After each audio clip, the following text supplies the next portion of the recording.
En esta unidad temática se analizará la estructura y función de las distintas lipoproteínas plasmáticas, cómo se sintetizan, cómo se transportan, cómo se metabolizan y cuáles son sus principales productos. Por otra parte, analizaremos la síntesis y degradación de lípidos complejos y qué relación tiene el metabolismo de los mismos con las enfermedades de acumulación lipídica conocidas como lipotesaurismosis. Para el estudio del metabolismo de las lipoproteínas se deben considerar los siguientes ítems. En primer lugar, su estructura química y su función, las características físico-químicas de las mismas, la función que cumplen las distintas apoproteínas, las enzimas relacionadas con el metabolismo propiamente dicho y la relación que las lipoproteínas tienen con la ateroesclerosis. ¿Cuál es la estructura general de una lipoproteína? Imagínense que una lipoproteína es como una manzana con una cáscara en la cual vamos a encontrar una monocapa de fosfolípidos en la cual se insertan también el colesterol libre y el colesterol esterificado y un corazón de la lipoproteína que está formado básicamente por los lípidos más apolares que son los triglicéridos. Dentro de esta estructura podemos apreciar que está inserta la apolipoproteína B, que actúa como una columna vertebral para el transporte de la lipoproteína. Por supuesto, en forma periférica también se insertan otras apoproteínas que según la lipoproteína tendrán distintas funciones en el metabolismo de las mismas. ¿Cuál es la composición química aproximada de las distintas lipoproteínas? Como pueden apreciar ustedes, en primer lugar tenemos el kilomicrón, que está formado por un 87% aproximadamente de triglicéridos. Es la lipoproteína más cargada de lípidos que tenemos entre todas y su función primordial es el transporte de triglicéridos de la dieta. Luego tenemos las lipoproteínas de muy baja densidad que se generan en el hígado a partir de triglicéridos endógenos que tienen un 52% de triglicéridos y ya tienen un 22% de colesterol. A partir del metabolismo de ellas tenemos las LDL. Las LDL son las lipoproteínas de baja densidad que llevan aproximadamente un 47% de colesterol y un 23% de fosfolípidos. Y finalmente las lipoproteínas de alta densidad que dan su nombre justamente a su alto contenido proteico, 46% de apoproteína. Por otra parte, el lípido más importante que llevan son los fosfolípidos que van a ser utilizados como fuente de ácidos grasos para la esterificación del colesterol. Aquí pueden apreciar las características físico-químicas de las distintas lipoproteínas. Como podrán ver, a mayor densidad vamos a tener mayor componente proteico y viceversa. Las lipoproteínas de menor densidad son los kilomicrones, que tienen una densidad inferior a la del agua, 0.95 gramos por mililitro. Fíjense ustedes que ellos son los transportadores de los triglicéridos de la dieta.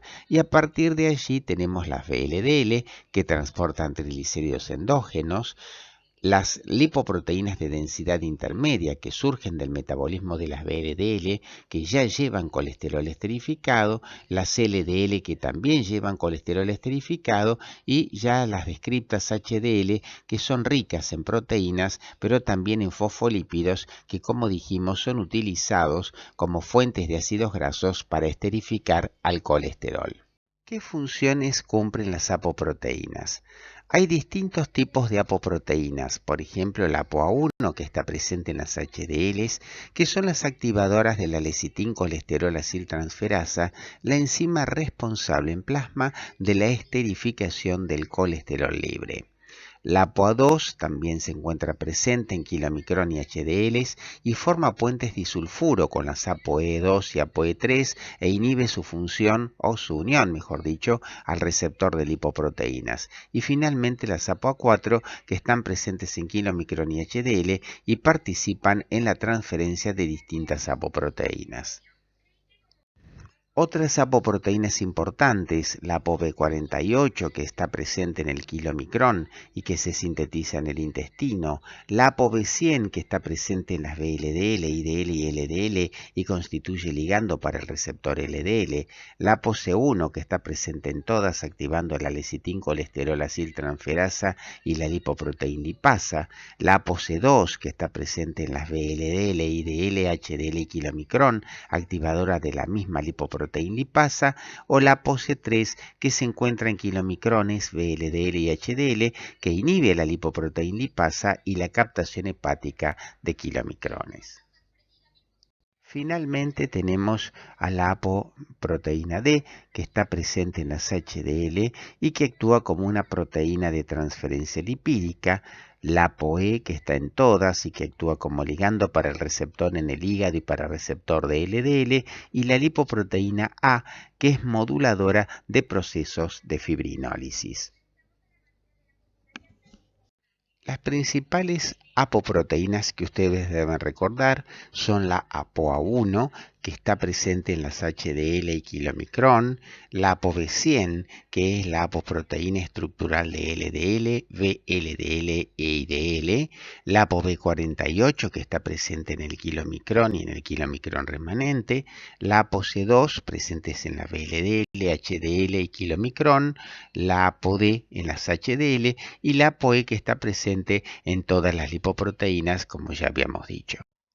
Las enzimas relacionadas con el metabolismo de las lipoproteínas pueden ser intracelulares o extracelulares.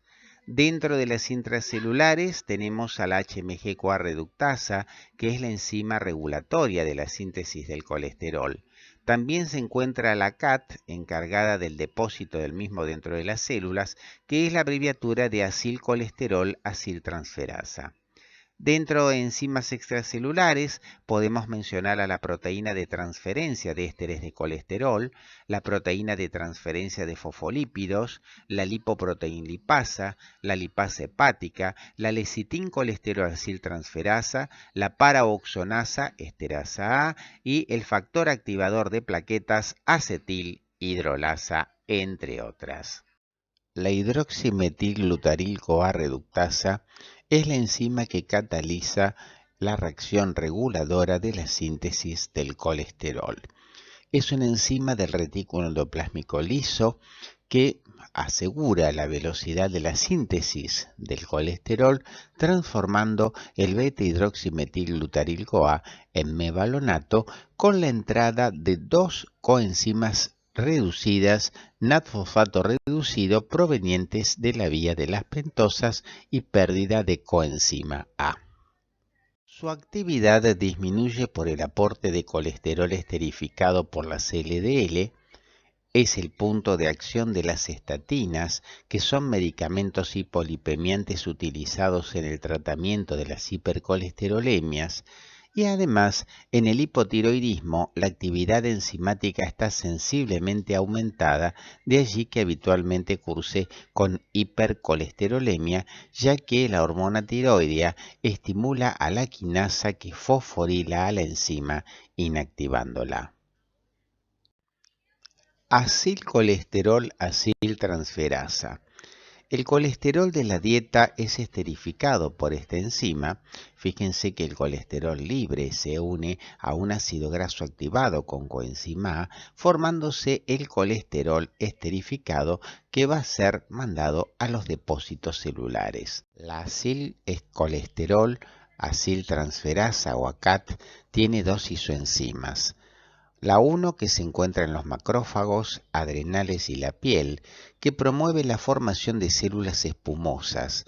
Las células espumosas son macrófagos que han captado LDL oxidadas y que forman de esa manera estrías lipoídicas en las placas de ateroesclerosis en la íntima de la pared de los vasos arteriales.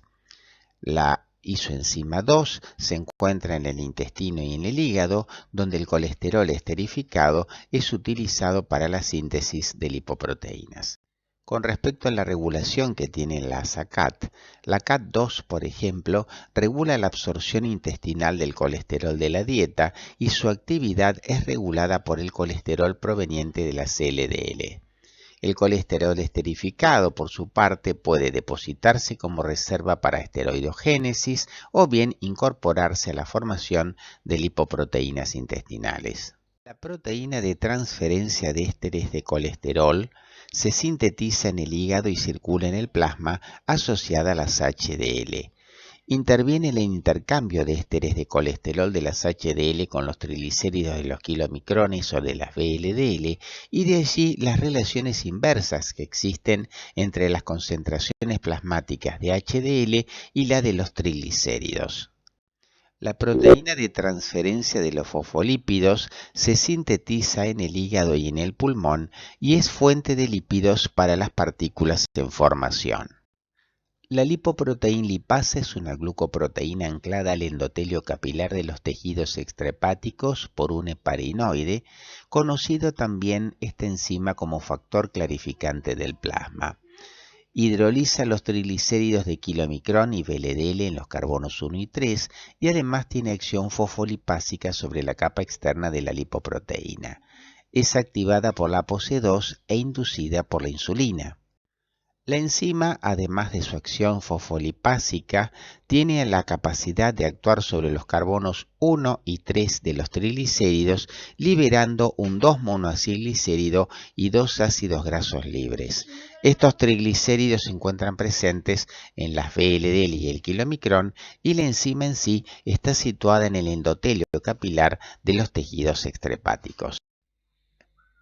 La lipasa hepática es una glucoproteína sintetizada en las células parenquimatosas del hígado que luego es trasladada al exterior y es también anclada al endotelio capilar de manera semejante a la lipoproteína lipasa periférica. La función de la lipasa hepática es hidrolizar uniones acil-ésteres de triglicéridos, diacilglicéridos, monoacilglicéridos y las uniones tioéster de los acil-CoA. También tiene una acción fosfolipásica. La lipasa hepática está implicada en la transformación de las HDL2 en HDL3 y en la eliminación de la circulación de los kilomicrones remanentes y de la IDL. Al hidrolizar los triacilglicéridos, facilitan el desenmascaramiento de las ApoE que llevan, permitiendo que las mismas sean reconocidas por sus receptores específicos. También participan en la transformación de las IDL, lipoproteínas de densidad intermedia, en LDL. ¿Cómo se hace su regulación? Su acción catalítica no requiere de la acción activadora de la ApoC2. Es modulada principalmente por la concentración de HDL a nivel alostérico y por estrógenos que reducen su actividad, en tanto los andrógenos aumentan la actividad de la misma, siempre a nivel genético. Por su parte, la enzima lecitin-colesterol aciltransferasa, o LCAT, es una glucoproteína que se sintetiza en el hígado y actúa en el plasma. La enzima actúa en la superficie de las HDL, catalizando la transferencia del ácido graso de posición 2 de la fosfatidilcolina al carbono 3 del colesterol libre, dando como productos lisolecitina y colesterol esterificado. Como se puede apreciar, el colesterol libre utiliza el ácido graso del carbono 2 de la fosfatidilcolina o lecitina para formar colesterol esterificado y lisolicitina. Esta es la principal fuente de colesterol esterificado en el plasma. Recuerden ustedes que las 2/3 partes del colesterol circulante está en forma esterificada. La LCAT constituye un factor esencial para la salida del colesterol de los tejidos y también su transporte al hígado. Su regulación se hace a través de la actividad regulada por otras apoproteínas, en especial la ApoA1, que es imprescindible para su funcionamiento, mientras que ApoC2, C3 y D y el exceso de ApoA2 la inhiben por desplazamiento de la primera. Las paraoxonasas son proteínas asociadas a las HDL que hidrolizan los hidroperóxidos formados durante la lipoperoxidación de las LDL. Son inducibles, especialmente si se ingieren dietas ricas en ácidos grasos insaturados. La vitamina E induce y aumenta también su actividad. El factor activador de plaquetas acetilhidrolasa es una enzima asociada a las HDL y presenta una actividad catalítica semejante a la fosfolipasa 2. Los lípidos sustratos de esta enzima son el factor activador de plaquetas y los derivados oxidados de lecitina. Su función consiste en inactivar al mismísimo factor activador de plaquetas y los fragmentos originados por oxidación de lípidos. La enzima no se modifica con la edad, es modulada por su asociación a las HDL. Los agentes mediadores de la inflamación pueden alterar la expresión de la proteína y las diversas isoformas de la enzima muestran diferentes funciones catalíticas. Como recordarán, el kilomicrón es una lipoproteína plasmática que está formada por un 98 o 99% de lípidos. Aproximadamente un 87 o un 89% son triglicéridos provenientes de la dieta. También hay fosfolípidos, hay colesterol libre y esterificado y finalmente tenemos un 1 a 2% de proteínas donde su unidad estructural más importante es la ApoB48. Los lípidos resintetizados en el intestino, tras haber sido absorbidos, se unen a una apoproteína B48 formada por el retículo endoplásmico granular, formando el kilomicrón naciente, el cual por su tamaño no podrá pasar a la sangre, sino que deberá hacerlo a través de la linfa.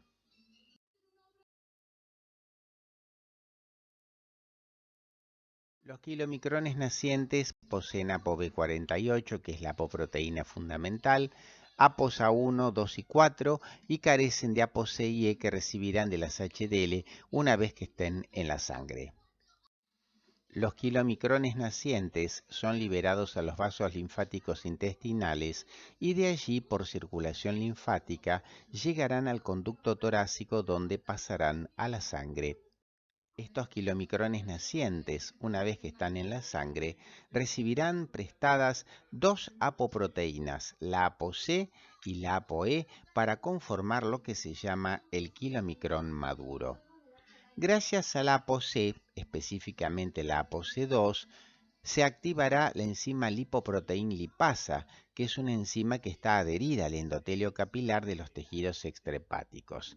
Esta enzima tiene dos acciones, una acción fosfolipásica sobre la monocapa externa de la lipoproteína y una acción muy potente de lipasa actuando sobre los carbonos 1 y 3 de los triglicéridos que provienen tanto del kilomicrón como de las VLDL.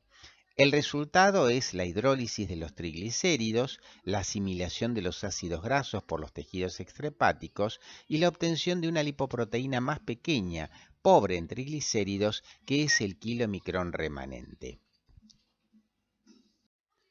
Este kilomicrón remanente devolverá la ApoC a las HDL y gracias a la ApoE se dirigirá al hígado, donde existe un receptor específico para dicha apoproteína.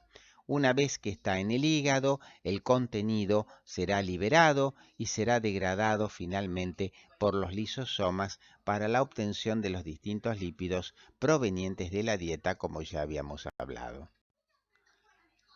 Las VLDL son lipoproteínas plasmáticas sintetizadas por el hígado, cuya principal función es el transporte de triglicéridos de origen endógeno. Estas lipoproteínas están formadas principalmente por triglicéridos, aproximadamente un 60%, colesterol libre y colesterol esterificado, fosfolípidos y también están formadas por proteínas, dado que su esqueleto estructural es la apoproteína B100. Las VLDL se sintetizan en el hígado como VLDL nacientes y su unidad estructural proteica es la apoproteína B100. Una vez que pasan a la sangre, las VLDL reciben de las HDL, las ApoE y las ApoC y son transformadas entonces en VLDL maduras, de manera muy parecida a lo que sucedía con el kilomicrón. Las VLDL maduras con la ApoE y la ApoC van a seguir en la sangre el mismo camino que el kilomicrón, es decir, van a pasar por el endotelio capilar de los tejidos extrahepáticos donde se encuentra la enzima lipoproteína lipasa que se encargará de degradar sus propios triglicéridos. La partícula resultante será más pequeña y recibe el nombre de lipoproteína de densidad intermedia o IDL. Esta IDL tiene dos destinos. Una posibilidad, gracias a la ApoE, es dirigirse al hígado, donde completará su degradación, o el segundo destino es, estando en sangre, recibir colesterol esterificado de las HDL. Para ello, las HDL utilizan una ApoA1 que activa la enzima lecitin-colesterol aciltransferasa en el plasma, facilitando la transformación de colesterol libre en colesterol esterificado. Estas IDL, al cargarse de colesterol esterificado, se van a transformar en lipoproteínas de baja densidad, es decir, las LDL, como decíamos, ricas en colesterol.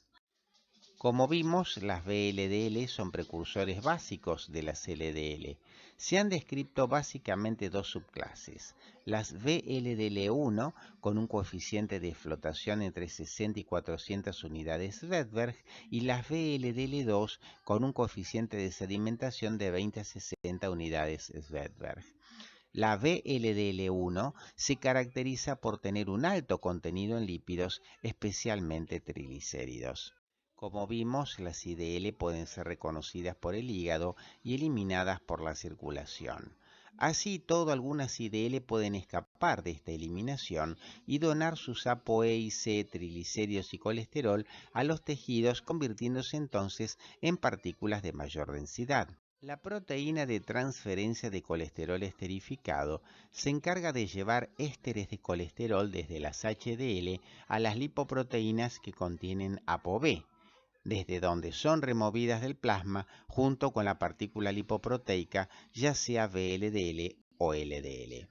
Esta proteína de transferencia de colesterol es importante también en la transferencia de triglicéridos desde las VLDL hacia las HDL y LDL y mediaría en el proceso de producción de HDL y LDL ricas en triglicéridos que se observa típicamente en los pacientes con hipertrigliceridemia. El intercambio de ésteres del colesterol de las LDL por triglicéridos hace que estas LDL ricas en triglicéridos sean un buen sustrato para la lipasa hepática, la cual extrae triglicéridos de las LDL ricas en triglicéridos y las transforma en partículas altamente heterogénicas, que son las llamadas LDL pequeñas y densas, que se observan fundamentalmente en todos los cuadros de dislipidemia, como sea el síndrome metabólico. Estas LDL pequeñas y densas están relacionadas con la hipertrigliceridemia, particularmente en aquellos síndromes de resistencia a la insulina, como habíamos visto el síndrome metabólico o la diabetes de tipo 2 o el síndrome del ovario poliquístico, entre otras causas. Las LDL son lipoproteínas de baja densidad que son ricas en colesterol y ácidos grasos insaturados. Estos últimos las hacen susceptibles a la peroxidación lipídica y por lo tanto deben estar protegidas por antioxidantes como el alfa-tocoferol. Casi todos los tejidos tienen receptores para ApoE y ApoB100 y el reconocimiento y su introducción en las células se lleva a cabo por endocitosis mediada por un receptor. En los estados de hipertrigliceridemia, las VLDL1, sobre todo las VLDL1, aportan triglicéridos tanto a las LDL como a las HDL. Estas LDL ricas en triglicéridos van a pasar por el hígado, donde se encuentra la enzima lipasa hepática, que va a degradar a los triglicéridos de la lipoproteína, transformándola en partículas más pequeñas y densas, que como ya vimos son las LDL pequeñas y densas que favorecen los procesos ateroescleróticos.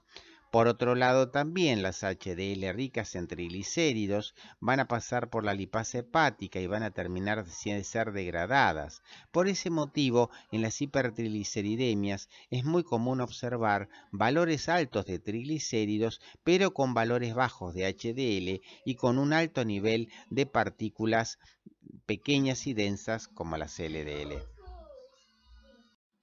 Como recordarán, el receptor para LDL posee una glucoproteína en su superficie que permite el reconocimiento y la fijación del ligando, en este caso la LDL.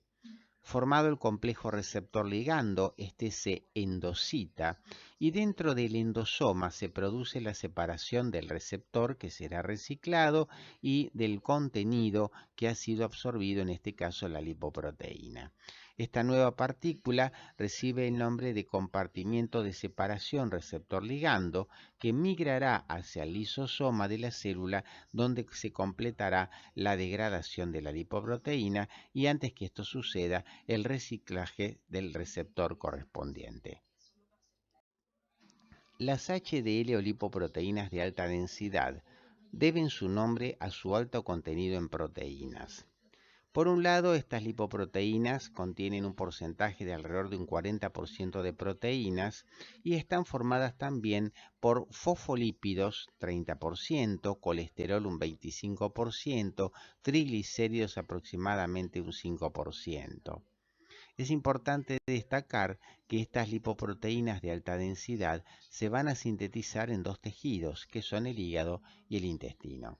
Sus funciones principales consisten en transferir apolipoproteínas a las demás lipoproteínas, captar colesterol sin esterificar, esterificar colesterol y realizar lo que se conoce como el transporte reverso del colesterol. Las principales funciones de las HDL consisten en transferir apoproteínas a las demás lipoproteínas, por ejemplo la ApoC y la ApoE, que transfieren tanto al kilomicrón como a las VLDL, haciendo que estas partículas adquieran madurez, captar el colesterol sin esterificar, esterificar el colesterol y realizar lo que se conoce con el nombre de transporte reverso del colesterol. Transportar el exceso de colesterol de los tejidos hacia el hígado para completar su degradación. En funciones, esta lipoproteína es considerada como un factor fisiológico de prevención de la aterosclerosis. Se sintetizan básicamente en el hígado y en el intestino. Generalmente lo hacen como partículas nacientes de aspecto discoidal. Las hepáticas son ricas en ApoC, en tanto las intestinales son ricas en ApoA1. Sin dudas, la principal función de las HDL consiste en el transporte reverso del colesterol. Este transporte se realiza en distintas etapas. En una primera etapa, el colesterol libre sale de las células periféricas hacia las HDL. En segundo lugar, ese colesterol libre se esterifica por acción de la enzima lecitincolesterol aciltransferasa, que ya habíamos dicho que es una enzima plasma específica en el sentido que se sintetiza en el hígado y actúa en el plasma. En tercer lugar, se forman las HDL2, que son ricas en colesterol esterificado.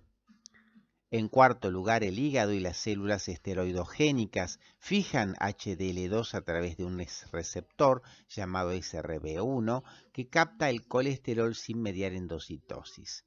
Finalmente, las HDL2 ceden el colesterol que traen a las VLDL y kilomicrones, transformándose en HDL3 que tienen la capacidad de recaptar colesterol periférico para regenerar nuevamente el HDL2. Repasando, habíamos dicho que las HDL se sintetizan como partículas discoidales con el nombre de HDL nacientes. Su origen puede ser de hepático, que son ricas en ApoC, o pueden ser intestinales, ricas en ApoA1. Una vez que están en la sangre, estas HDL pueden captar colesterol libre de los tejidos periféricos y gracias al ApoA1, que activa la enzima lecitin-colesterol aciltransferasa, ese colesterol se transforma en colesterol esterificado. El HDL, al captar colesterol esterificado, adquiere un mayor tamaño, un mayor coeficiente de flotación y de alguna manera vamos a ver enseguida que se transforman en las HDL2. Estas HDL2, por su parte, van a transformarse en HDL3 a nivel hepático por pasaje a través de la lipasa hepática y las HDL3 de menor tamaño pueden nuevamente pasar por los tejidos, recoger nuevo colesterol y volverse a transformar en HDL2. Ya vimos que el colesterol libre recibe el ácido graso de la posición 2 de la fosfatidilcolina para formar colesterol esterificado. Se esterifica el carbono 3 del colesterol, el oxidrilo libre que ustedes conocen. También en esta reacción se pierde la isolecitina y es importante porque la enzima es plasma específica, es decir, se sintetiza en el hígado pero actúa a nivel plasmático. El colesterol sale de las células a través de un transportador de membrana que recibe el nombre de transportador de cassette de unión a ATP ABCA1. A través de él, el colesterol en exceso puede salir de las células y puede ser recogido, por ejemplo, para las HDL, que son las lipoproteínas que hacen el transporte reverso del colesterol hacia el hígado. Por otro lado, las HDL tienen importantes funciones protectoras para el organismo humano.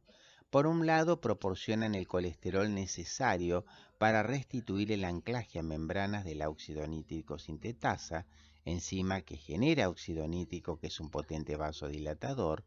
Ceden colesterol por ensamblaje por interacción con un receptor en la superficie celular y además se disocian de la membrana como remanentes sin incorporarse al interior de la célula. La lipoproteína A es semejante estructuralmente a la LDL, salvo que posee una apolipoproteína A que está unida covalentemente a la ApoB100. Esta apolipoproteína es parecida a su vez al plasminógeno, que cumple funciones en la lisis de los coágulos. Existe una estrecha relación entre las concentraciones de lipoproteína A en sangre y el riesgo coronario. Altas concentraciones de lipoproteína A en sangre se acompañan de un mayor riesgo de enfermedad coronaria. La lipo-A disminuye la desintegración de los coágulos de la sangre que desencadenan los ataques cardíacos, ya que compite con el plasminógeno por la fijación a los activadores de este. El factor activador plaquetario acetilhidrolasa es una enzima asociada a las HDL que presenta una actividad catalítica similar a la fosfolipasa A2. Inactiva al factor activador de las plaquetas y también tiene la capacidad de inactivar fragmentos originados por oxidación de los fosfolípidos. Veremos a continuación la fisiopatología de la formación de la placa de grasa conocida con el nombre de placa de ateroma, producto de la arterioesclerosis.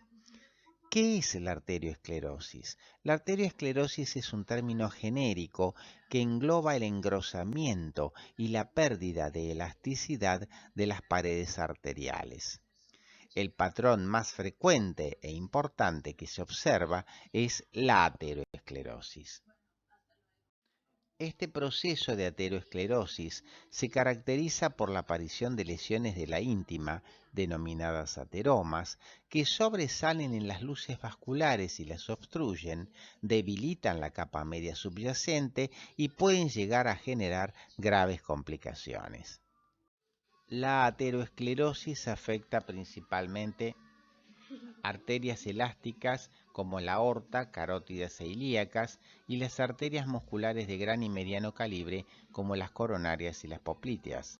Los tejidos blancos sobre los que actúa la ateroesclerosis tienen que ver en primer lugar con el corazón, pudiendo provocar una angina de pecho o un infarto agudo de miocardio según el grado de obstrucción de las arterias coronarias, un accidente cerebrovascular a nivel cerebral, insuficiencia renal, aneurismas de aorta y arteriopatías periféricas y gangrena en los miembros inferiores.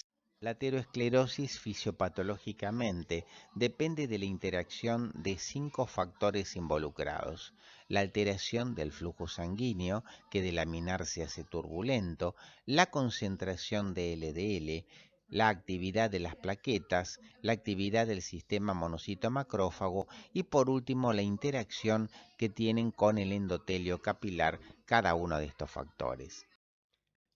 En primer lugar, ante una lesión endotelial, los monocitos se adhieren a las células endoteliales y se dirigen a la íntima, donde se transforman en macrófagos.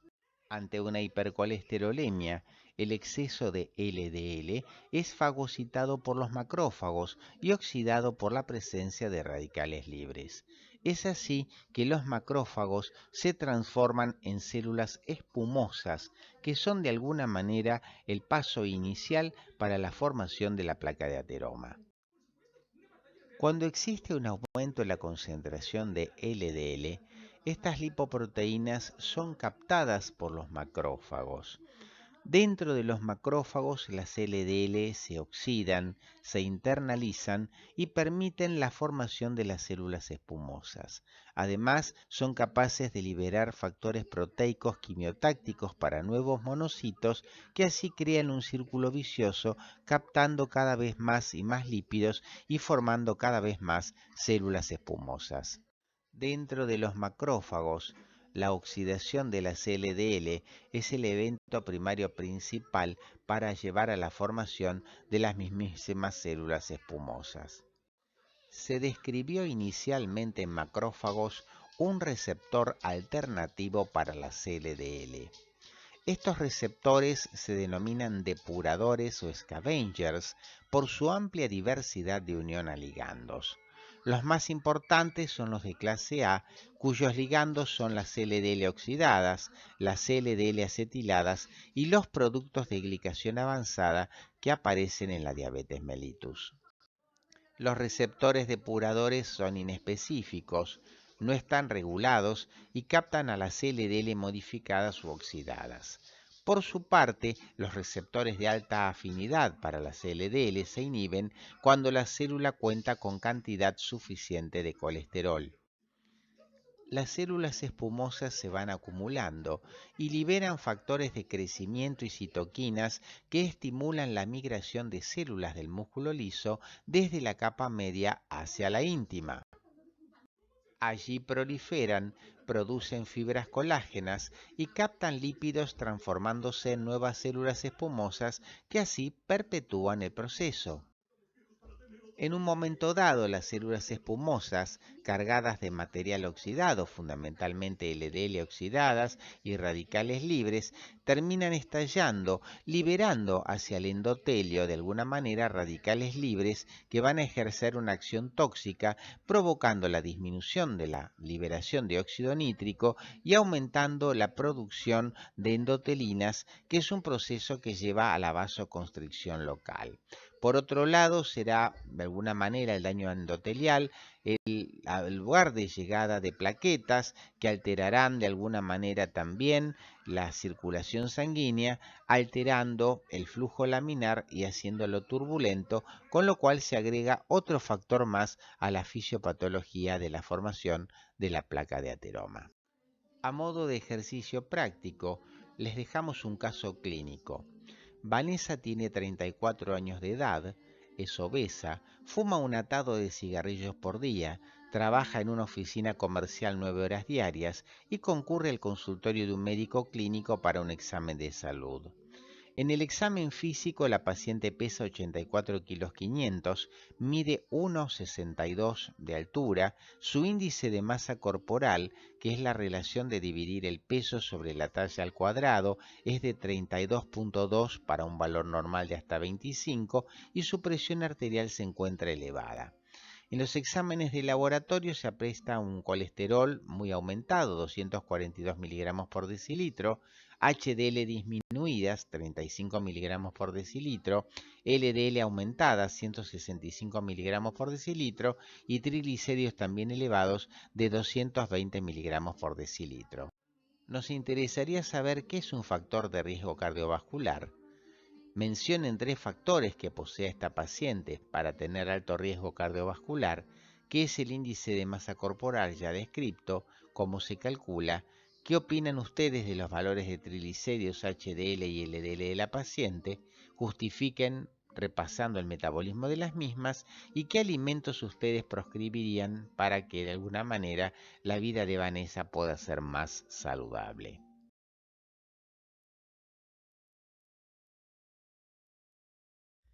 El metabolismo de los lípidos complejos, como el caso de los esfingolípidos, se hace a partir de 2 precursores, el aminoácido serina y el ácido graso de 16 carbonos palmitoil-CoA. Ambos se condensan formando una cetoesfinganina que después por una serie de transformaciones de dihidroesfingosina y dihidroceramida terminan formando la ceramida, que es la asociación de la esfingosina con el ácido graso. Por su parte, esta ceramida puede por una ceramida quinasa transformarse en ceramida 1-fosfato o puede transformarse en glicoesfingolípidos que van a formar parte del aparato de Golgi o bien van a transformarse en esfingosina 1-fosfato que también tiene un metabolismo muy particular. Si esta ceramida nosotros la unimos al radical fosforilcolina por una enzima sintetasa, vamos a poder obtener la esfingomielina, que forma parte, como ustedes bien conocen, de las vainas de mielina. Y si a esta ceramida le adicionamos una cadena oligosacárida, vamos a tener los glucocerebrósidos o también llamados globósidos, ya que la forma de los mismos es bien esférica. El metabolismo de los lípidos complejos se caracteriza por poseer alteraciones hereditarias que llevan a la acumulación de lípidos en todo lo que es el sistema monocito-macrófago, con agrandamiento de los ganglios linfáticos, del hígado y del vaso. Estas enfermedades por almacenamiento reciben el nombre de tesaurismosis. Por ejemplo, la enfermedad de Tay-Sachs tiene que ver con la degradación de los gangliósidos. La leucodistrofia metacromática tiene que ver con la degradación de la galactosilceramida. La enfermedad de Faber con la degradación de las ceramidas o la mismísima enfermedad de Gaucher que tiene que ver con las enzimas que degradan a los glucocerebrósidos. También está la enfermedad de Niemann-Pick que se caracteriza por un trastorno en la degradación de la esfingomielina. En la deficiencia de glucocerebrosidasa que provoca la enfermedad de Gaucher, típicamente estas criaturas tienen acumulación patológica de lípidos a nivel del hígado, de los ganglios linfáticos y también del vaso, es decir, una hepatoadenoesplenomegalia. Asimismo, pueden apreciarse en los linfáticos la acumulación de gran cantidad de lípidos que no pueden ser degradados. Muchas gracias por la atención dispensada.